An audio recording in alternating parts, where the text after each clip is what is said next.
Good morning. I'm Beth Keller from Highland Park Public Library. I'm joined today by my colleagues Grace Hayek at Glencoe Public Library and Raz Topolsky at Vernon Area Public Library. We'd like to welcome you to today's program, Weddings During the Holocaust, which is the online exhibit at Israel's Yad Vashem, the World Holocaust Remembrance Center. We're joined today by Michael Tal from Yad Vashem. Because Monday was International Holocaust Remembrance Day and the 80th anniversary of the liberation of Auschwitz, today's event feels particularly timely.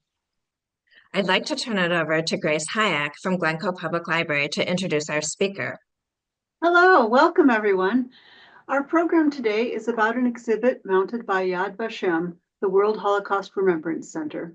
Yad Vashem is the ultimate source for Holocaust education, documentation, and research. Its integrated approach incorporates meaningful educational initiatives, groundbreaking research, and inspirational exhibits. Today's presenter, Michael Tal, is Senior Curator and Director of the Yad Vashem Museum's Artifacts Collection. He has worked at Yad Vashem since 1998 and co-curated the historical museum exhibition that we're going to learn about today. In addition, he curated an exhibition at the Berlin Parliament in 2023 and at the Parliament in Vienna in 2024. He holds a master's degree in art history from the Hebrew University of Jerusalem, and he lives in Jerusalem, where he's joining us today from. Mr. Tal, we're so grateful for the guided tour of the exhibit that you'll give us today, and I will let you take it from here. So, good morning, everybody. I'm really thank you for inviting me to this meeting, to this presentation here in Yad Vashem in Jerusalem. Already 7 p.m. It's already dark, but nice winter we have. Thinking about the Holocaust, I think maybe the last word or subject that people can think of is love or wedding, marriage.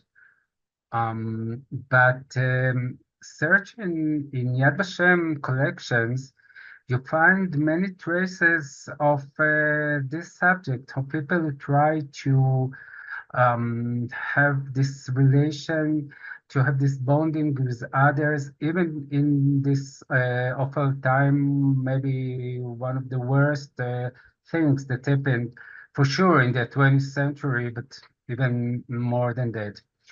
And so, but to start with speaking about this subject, I would like to show a short film that also says some words about Yad Vashem as a whole, about the collection, and also relates to our subject, to the subject of wedding during the Holocaust, and then we'll go on to the presentation.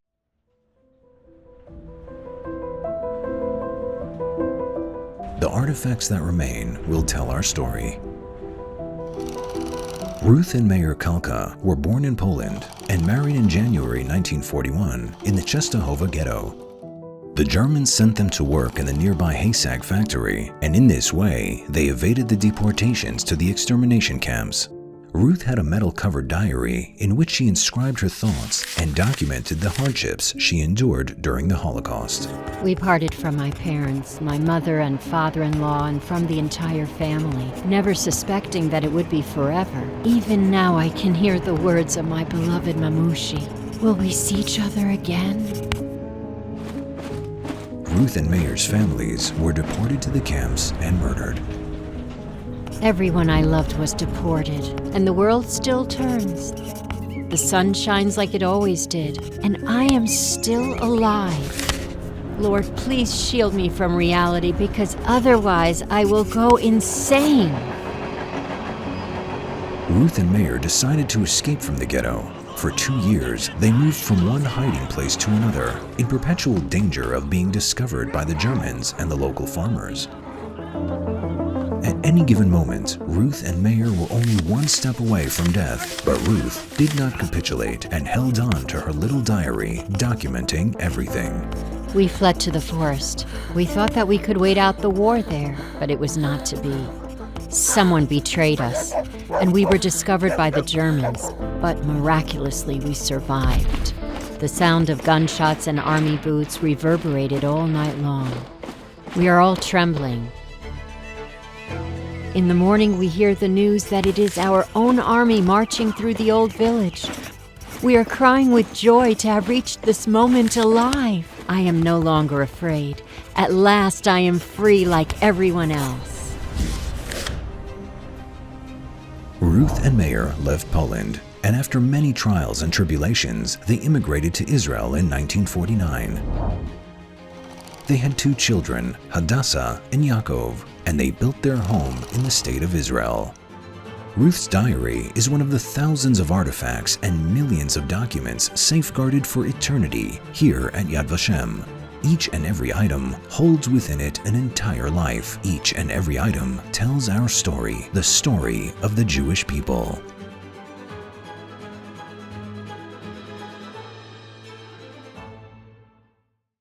Okay, so as you see, this diary belong to Ruth Kalka, is part of the many artifacts in Yad Vashem, which actually are the stones, or the stones by which we build our stories.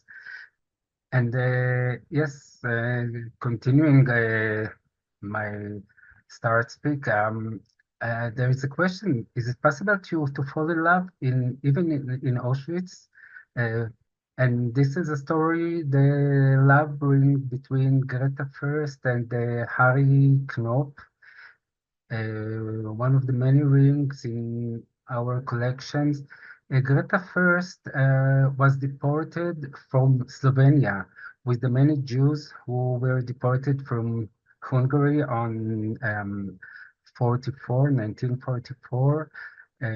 She arrived there, as you can see, not exactly in that transport, but this is the transport as it was, women on one side and men on the other side.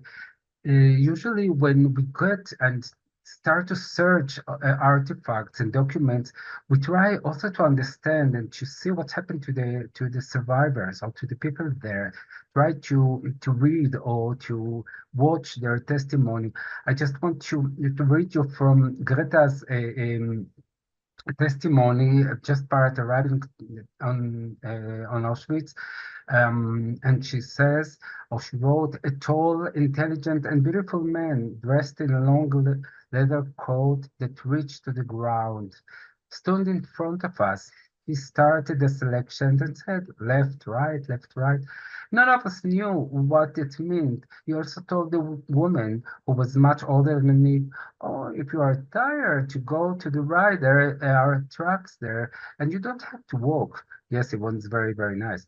Uh, she said, I went to the left because I didn't feel like driving in the truck. You see how lucky was just because she didn't want to go on the truck, and actually she was safe.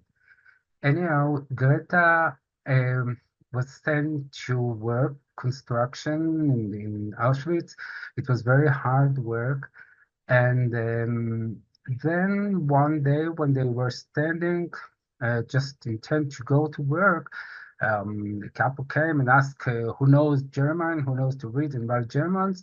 We need a secretary work. And she said, I know. And she was sent to work as a secretary, and which was much, much easier condition. And then she met there a man who was deported from Germany, a Jewish man, of course, named Harry Knopf. And they started to work together with other people, German people. And Harry and Greta became lovers. Many years ago, when I first met in this story, but get to know this story, I spoke with Greta. Of course, she's not living anymore, and asked her how it happens. And she said, well, we were 2 Jewish people, prisoners, working in office, and all the other used to go to break in the afternoon, and we just stay there in the office, and one by one we become friends and then lovers. And then we managed to obtain these two rings, and we engraved our names, our letter on the ring, and we decided that if we survive, we'll get married. January 1945, the German escaped from Auschwitz. The Red Army is nearby, and they took with them all the prisoners in a terrible march, what we know and call today the Death March. And Greta was with the women, Harry with the men. They never met each other. She never saw him again. She didn't know what happened to him. He just disappeared, as many other prisoners in this marching. And the only thing she had from this love affair was this ring with their names, with the promise to get married, which later she donated to Yad Vashem. So, what are exactly the material, the documents, the memories that we are building these stories? Just a little glance on the collection, on Yad Vashem artifact collection, you can see that there are many, many different things. Each of them tells story of people, and by searching, we actually build and crystallize the stories that some of them I would like to share with you today. There are many, many rings in Yad Vashem collection, and each ring tells something very precious about the destiny of people. And no wonder, because anyhow, it's a very, very special artifact, symbolize bonding, symbolize a relation. And in time when so many people needs this relation, needs this bonding, if they have a ring, and also ring is a very, very little artifact that you can keep, you can create even in some conditions. So this is why there are so many rings that were kept by survivors. Some of them, of course, tells very, very interesting stories. And the first story I would like to tell you here, or the second, is about the wedding ring belonging to Gisela and Moshe Rachmotz from the wedding day, 20 of July 1942. This event took place in Transnistria. Transnistria was a terrible place, remote area between Ukraine and Romania. And the Romanian authorities deported the Jews from Romania there. They took them from homes, just throw them in this area. You see here, they are just waiting to cross the river. It was not systematically arranged. There was just places, no camps really, no shelters. There was there just in terrible weather, terrible condition, no food, lots of disease, abused by the Ukrainian people there. And Gisela and Moshe, you can see them here before the war. They knew each other from their hometown in the town Radauts in Romania, and they met again in Transnistria. And they, maybe because of the terrible condition, or even they decided to get married, and they even managed to have a wedding ring on which they engraved the date and their names.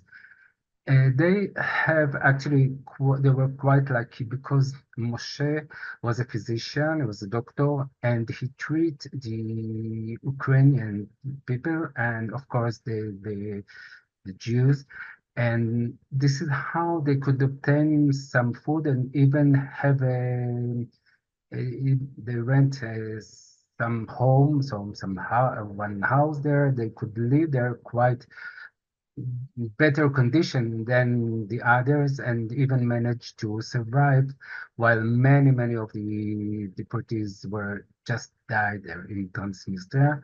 After the war, they went back to their hometowns in Romania and then later immigrate to Eretz Israel, while the ring later they donated to Yad Vashem as a memory of these events, this time deportation to Transnistria. We are moving to another completely different community. We are going to Libya, to the story of the wedding of Rafael Ganach and Julia Naim.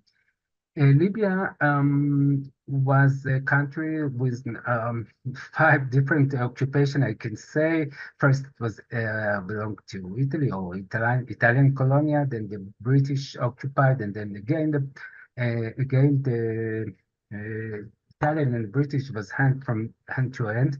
And all this time, the people suffered very much from bombing and, of course, the Jews within them.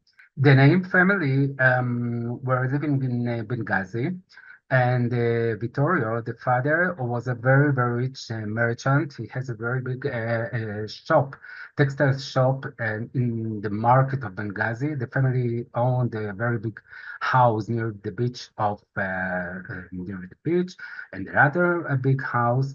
And when Julia was celebrating her 20th, they had a big celebration with a ceremony named washing the wool. What does it mean? All the family are gathered together and go to the beach where they wash, symbolic washing wool that later will fill the metros of the young couple. And this engagement was with Rafael Ganach, and there was a big celebration, dancing and eating good things. And all of this suddenly stopped when the war started immediately. Exactly that night, it started with a bombing, and then the family escaped. And of course, the wedding that came later was something not that big celebration. Anyway, as a dowry, Vittorio Julia's father gave her lots of textiles from his shop. Among them was this scarf that is now part of the Yad Vashem collection, tells this story. So the family was trying to find shelters. They were moving from place to place because, as I said, there was lots of bombing all the time. And then, meanwhile, Julia also has a child, a little child named Yehuda. Then, when the Italian took and occupied the country again, um, they had already connection and good relation with the German, and they decided to deport the Jews from Libya to concentration camps, and they deported the Jews to a concentration camp named Jado. Jado was placed, as you can see, in desert, terrible condition. It was very hot during daytime and terrifying cold in the night. Of course, there was no water. There was guards around that the Jews were very frightened of, and again, very hard condition. They were there like 1 year until the British Army occupied Libya again for the last time, and the Jews were liberated from the camp. But Vittorio, Julia's father, died in the camp from typhus.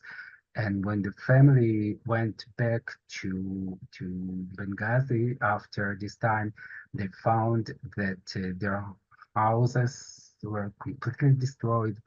And but Vittorio, before they were deported, he managed to hide money, and they could find him and start a new life. And here you can see them after the war, 1946, and the family is now larger with two kids. They have Julia and Rafael, but they decided and try to move to Israel, where the family lives now, and the scarf as a memory of this celebration was donated to Yad Vashem to tell all the story of the family, the Janach family in Libya at that time. Another very interesting documents or that are kept in Yad Vashem are drawing and art, piece of art, and I choose one of the many piece of art in kept in Yad Vashem art collection to tell the story of the wedding of Pavel Shenwald and Natalia in Varsha Ghetto. Of course, Varsha Ghetto is one of the most famous ghettos and one of the most symbols of the history of the Holocaust. Here you can see one photo of the street of Varsha Ghetto.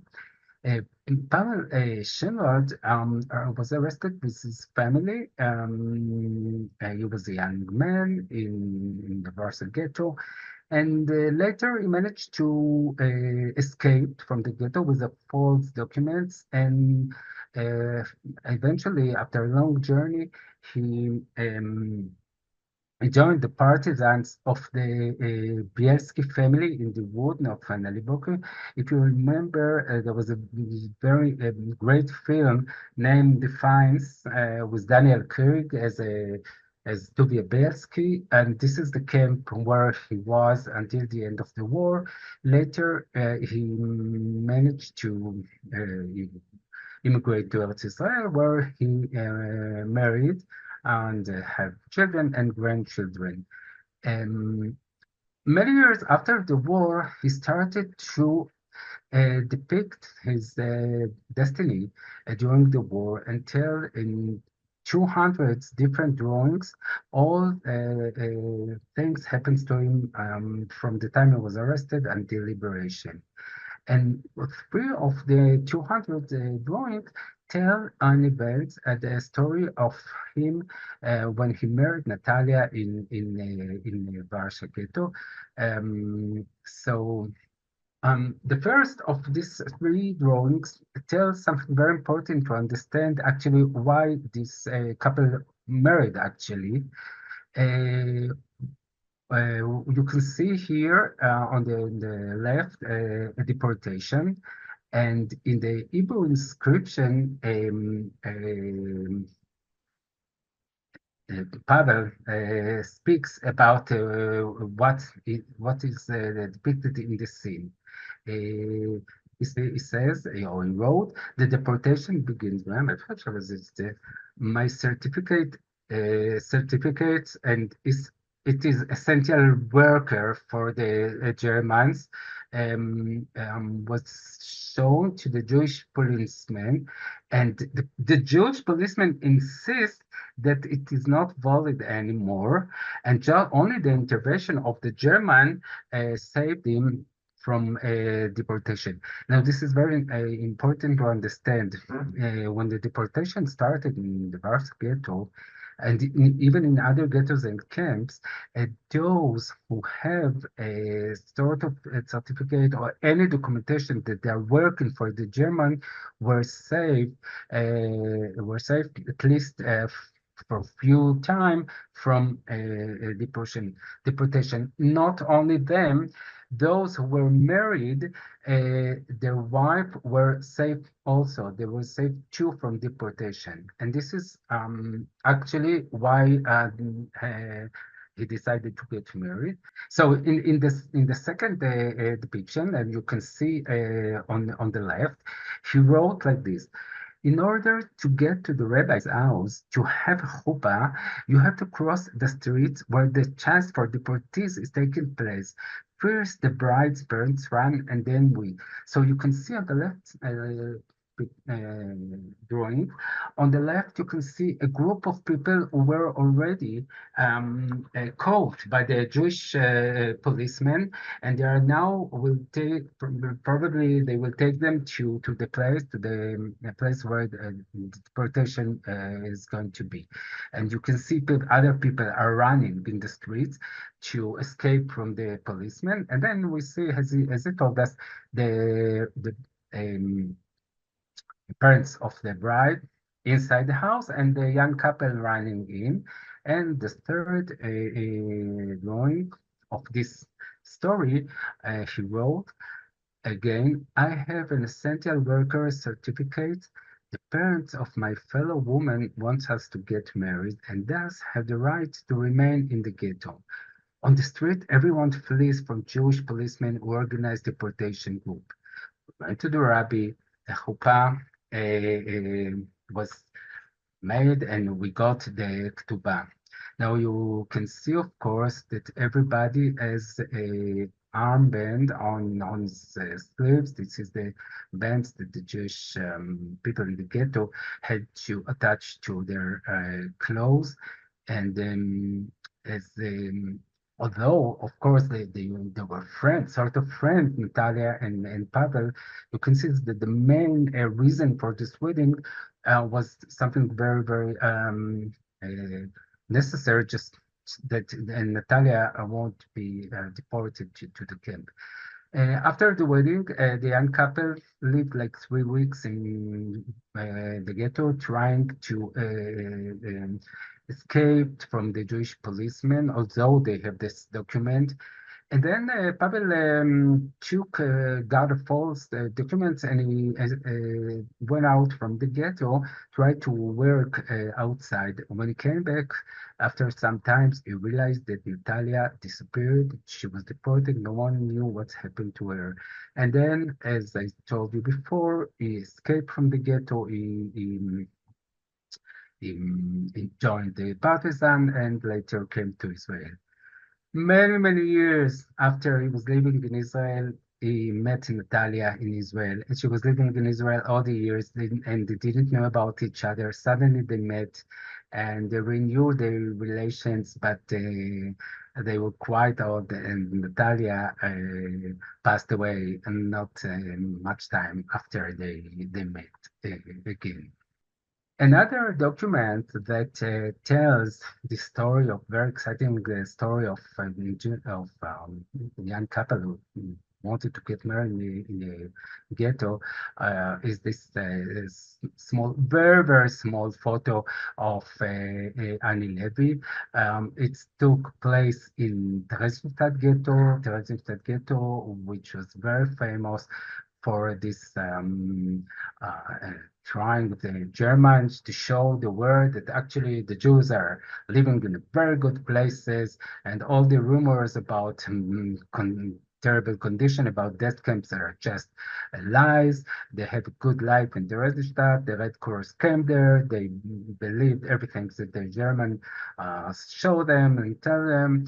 And when they left, one day after, the Germans continued to deport the Jews there to Auschwitz, and many of them just murdered. And so deportation were already, but even though Pavel Fist married Annie in the ghetto, and um, it was days before his deportation. I don't know if he knew that he's going to be deported, but anyway, this was happened. And he took Annie's photo with him when he was deported, and he kept a picture of his young wife in his mouth. So it was folded. You can see the lines of the how it folded, and you can see on the left a photo of the belongings of the Jews. They carry them to Auschwitz, but then immediately they have to leave everything. And there were a group of other Jewish prisoners who organized everything and sent them to poor peoples in Germany.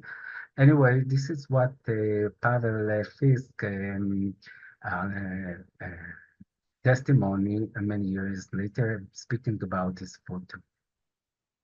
We took off our clothes. We took everything down. There is simply nothing left to us. I left one thing with me, a picture of my wife, Annie, the one I was married to for 3 days in Theresienstadt. I folded the picture so that it would be very small, and that is how I put it in my mouth. I carried the picture with me all the time until the end of the war. I hid it in clothes, in pockets, according to what I was wearing. The picture was a kind of fetish, an object of worship, a kind of mezuzah, something that connected me to the life outside, to normal life. I was romantically attached to Annie, a relationship that was complicated, impossible, but the picture was something of normal life. And they managed to survive, both of them.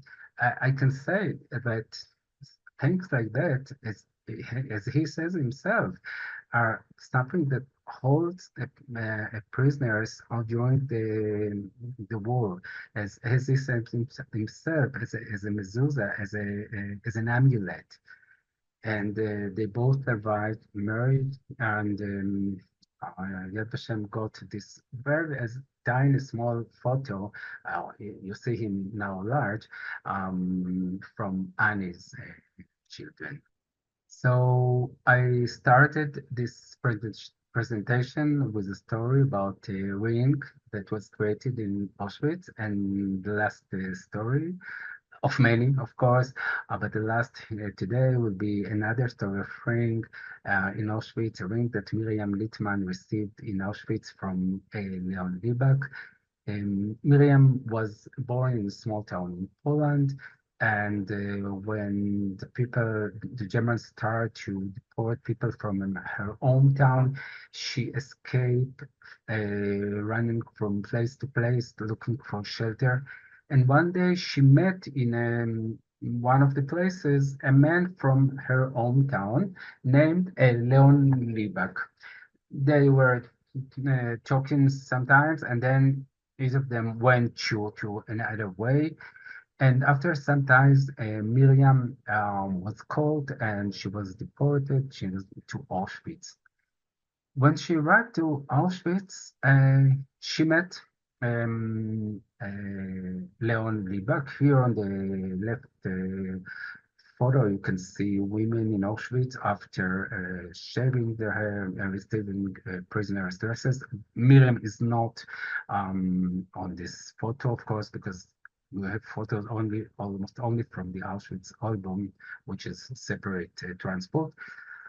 Anyway, Miriam realized that Leon Libak, who she met before, is already there in Auschwitz. He was deported as well, but he has a quite better occupation, I would say, in Auschwitz, because he was one of the group of those who used to arrange the belonging of the Jews, as we saw in the photos before, in the photo, and arrange them to send them to Germany and other countries. Of course, this group of people took from this belonging things it was forbidden, but they did take clothes, warm clothes, shoes, and even food if they could find. Leon started to bring Miriam things from these piles of belongings, and it was very, very important because a prisoner cannot survive in Auschwitz more than 3 months if he doesn't have some help from somebody that has connection to clothes, to food. And one day he came to her with a ring, and with two rings, and he said, I'll try to obtain this ring, exchange for things that I took from this pile, and I engraved are the prisoner numbers, those who were tattooed on their arms, and my number 88842 on top, and your number on down, and between in the center there is a heart. Um, Keep this ring, and I will keep my ring, and if we'll survive, we'll get married after the war. As you can see, another story of love in Auschwitz. Miriam survived, and Leon survived as well. They met in other DP camps in Italy on the way to Eretz Israel. But Miriam met there soldiers from her hometown that immigrated to Eretz Israel before the war, and it was with the soldiers that liberated the camps. And she decided to get married with this soldier, Noach Nebo, and actually refused to get married with Leon Libak. Although the promise it probably was very frustrating. She moved to Eretz Israel. She became a teacher. She works in school, having two children. And when she was very old, but she kept the ring. Although she didn't get married, she kept the ring. And when she was very old, her children decided to donate the ring to Yad Vashem, telling this special story, and it was exhibited in Yad Vashem Museum. But after she died, she passed away. The children tried to think what's happened to Leon, and they wanted to know what's happened to him, because they said actually even our mother didn't marry him. He actually saved her life in Auschwitz, and we want to thank him or thank his family somehow. And they came to us, to Ned Vashem, asking if we can find out what was the name of the family name of Leon Liebach. And we said, well, your mother wrote it in books. And she said, Leon Liebach is his name. And they said, no, Liebach is just a nickname. It's Leon, Lebele, Leib, Liebach, but it's not his name. And they didn't know what to do. So they just did what everybody does now today. They just click the number 88842 on Google, and then another click one on the screen appear another ring. The ring of Leon Liebach appears, and they say written there that it is kept in Washington Holocaust Museum. They were very excited, coming to us again, saying, well, your museum, the museum, ask them, how did they get it?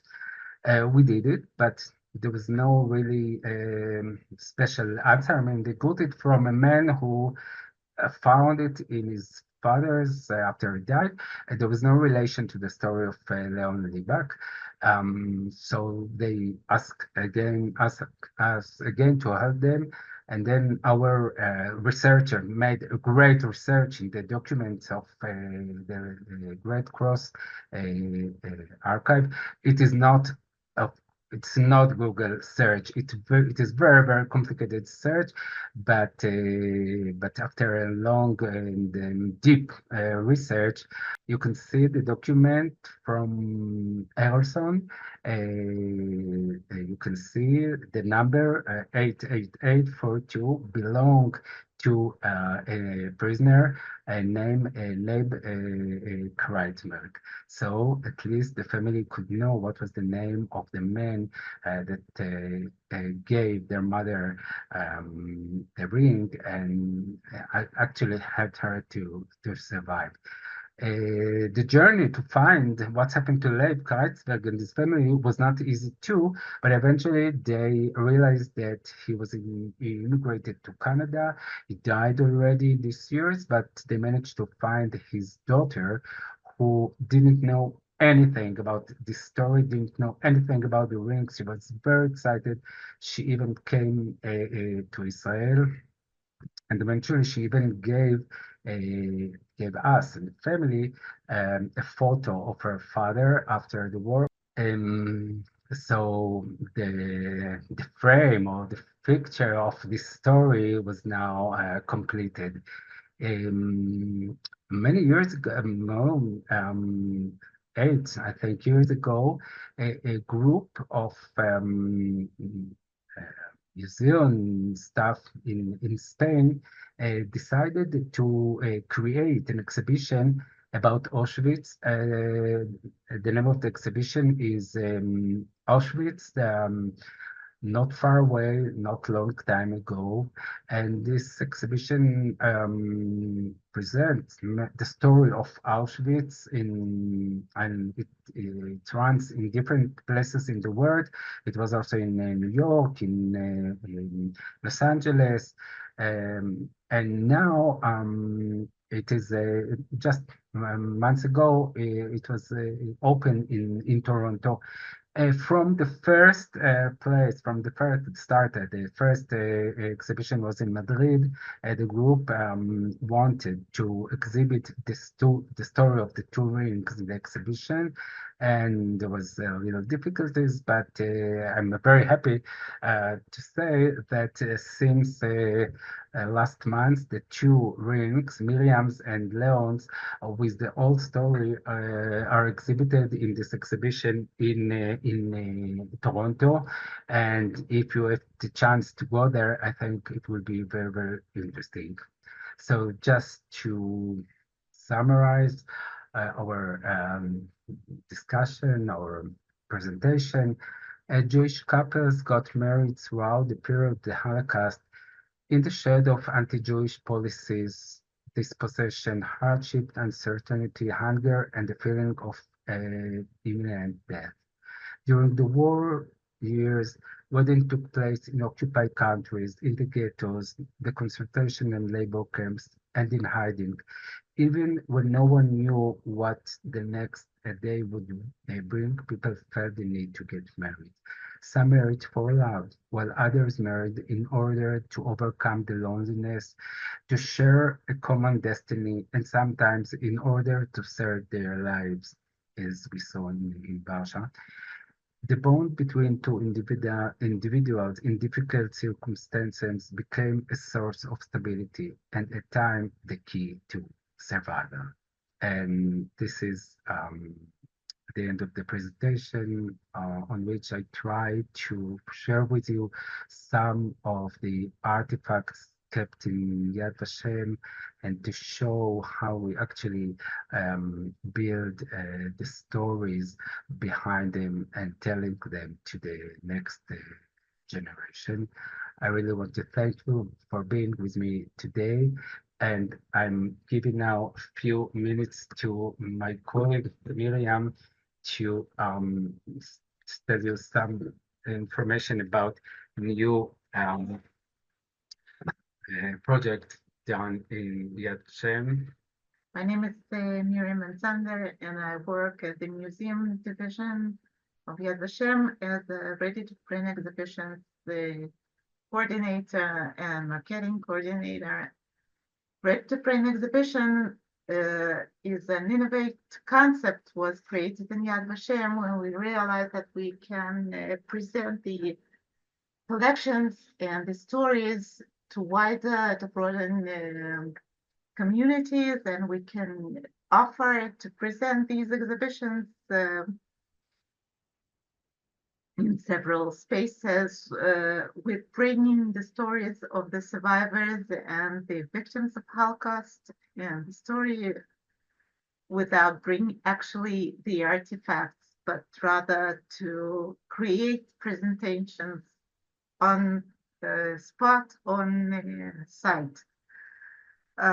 They were designed specifically to promote the dialogue about the Holocaust, to educate people, and very suitable for display in museums, educational venues, in libraries, or places of worship. Today we have more than 1,000 presentations, I think 1,500 presentations that were presented through over the world, and we offer ready to print exhibitions on our website in many languages. So many people of many communities, while speaking could access this knowledge, and you as a libraries can offer can order this exhibition via the Yad Vashem website and Ready to Bring exhibition. Various topics are covered. The fate of Jewish families and communities, the fate of Jewish women through the Holocaust, the stories of children in the Holocaust, the main story, the broad and general exhibition about Shoah, and of course, many of pictures that you just saw through the exhibition that Michal presented, the exhibitions from a Auschwitz album. There is a special exhibition dedicated to this specific and special document that was recovered from Auschwitz camp. So we encourage our colleagues and all over the world to go and visit the Yad Vashem website and Ready to Bring exhibitions. The order is very quick and easy. And we send the production files free of charge. So you would be able to order and present in your community, in your library, in your school. Thank you. Well, thank you, Michael and Miriam, for really thoughtful presentation. There were so many interesting stories. And gosh, the story of Miriam and Leon and those rings is really extraordinary. I'm sure that one really gets a lot of attention and really gets people's interest, because it's really just so extensive, and the kind of research that you did in order to kind of make that all come together is amazing. I was wondering if you could tell us, what has the response been like to the exhibit? Do you have any stories or anecdotes about what the response has been when people learn about like the love connections that were taking place during this time?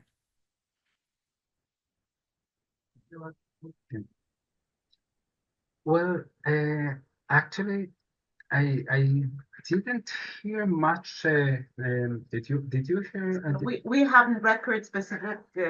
Sorry, we haven't recorded specific responses to this particular exhibition that is actually a virtual exhibition.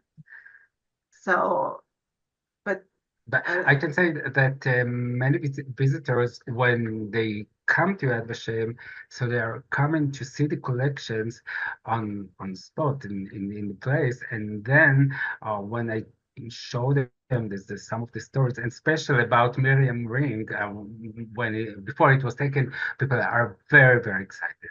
Yes, this is a very touching story among us, even when we realize that finally those two rings were reunited recently. This has obviously got very excited and touching responses from all over the world. Yes, I know there's a lot of conversation that there are obviously fewer survivors as the years go by, and we've been talking about this a lot this past week. Are you still getting like new donations, like from families at this point, or yeah, like is that still happening?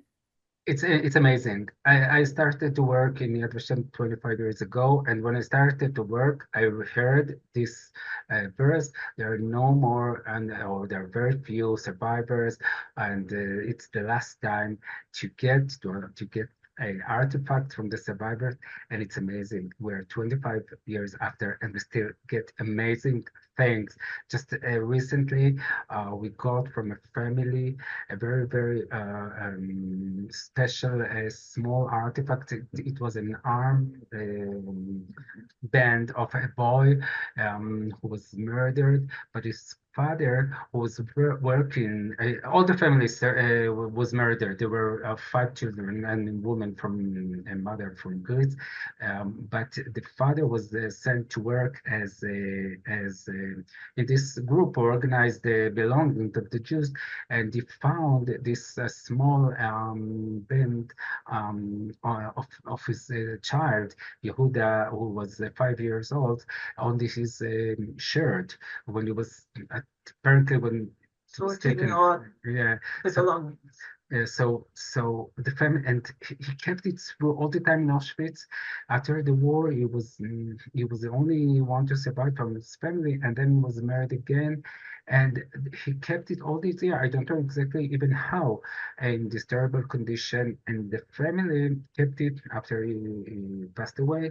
And at the beginning, they said, no, no, it's something so important to us, we cannot separate from it.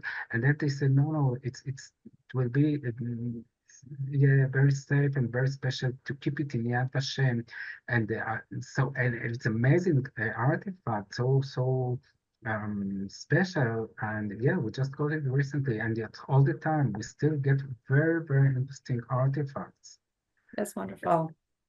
There's a question from somebody who wants to know if the marriages took place in the camps or in the ghetto, who officiated at the wedding? Do you know that? Um, Can actually in the camps, I don't know exactly. In the ghettos, it was more easy because, as we saw in the story of the Pavel Shelbart, there were rabbis who can conduct this wedding. I don't know in camps how it really happens, but we knew from other stories about the people, prisoners who try to have a sort of ceremonies in camps like Hanukkah, lighting the candles, or making sort of a Seder Pesach, that there were rabbis and leaders in the camps, which in many cases they were the one to lead these ceremonies. So I believe that they could do it, but I don't know about somebody special that did such ceremonies in the camp, wedding ceremonies. It might have just been someone that was special to them and just kind of in an honorary role and just did the exchange of vows, maybe. Let's see. So I know that this exhibit just really caught our attention because there's some beautiful stories. And most of the stories that we learn about Yad Vashem are not. And it was amazing to see really kind of these love stories happening at a time when you didn't think it was possible. And it sounds like these relationships maybe kept people going for a period of time. And it's just really, it was amazing that you were able to kind of look at this history and carve out this small piece of history that actually like was happy and promising. It's incredible that you're able to do that. Oh, and I guess there's a follow-up question here about the weddings that took place during the concentration camps. Someone wants to know, were they recognized legally? Were they legal marriages? Do you know? I don't know. I Yeah, don't know. I think so. But I don't know how yeah. it's made. I I know that there were lots of problems after the war, trying to solve problems or how to deal. Oh, sorry. Oh, it's off. Yeah, well, it's No, very, the very, computer is working. yeah, but The power building went off. yeah, it's Are they very shutting nice. that's the building shutting down?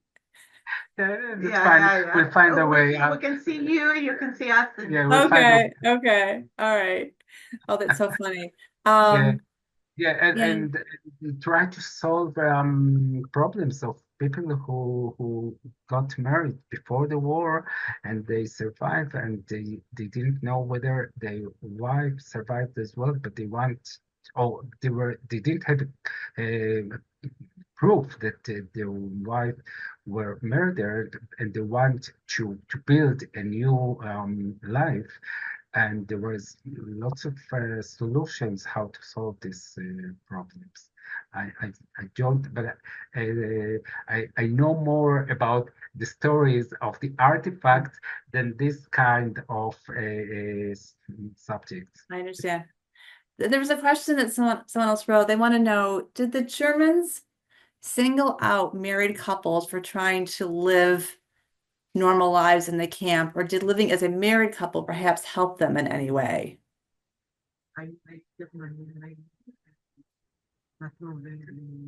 Yeah, usually in most camps, they separate between women and men.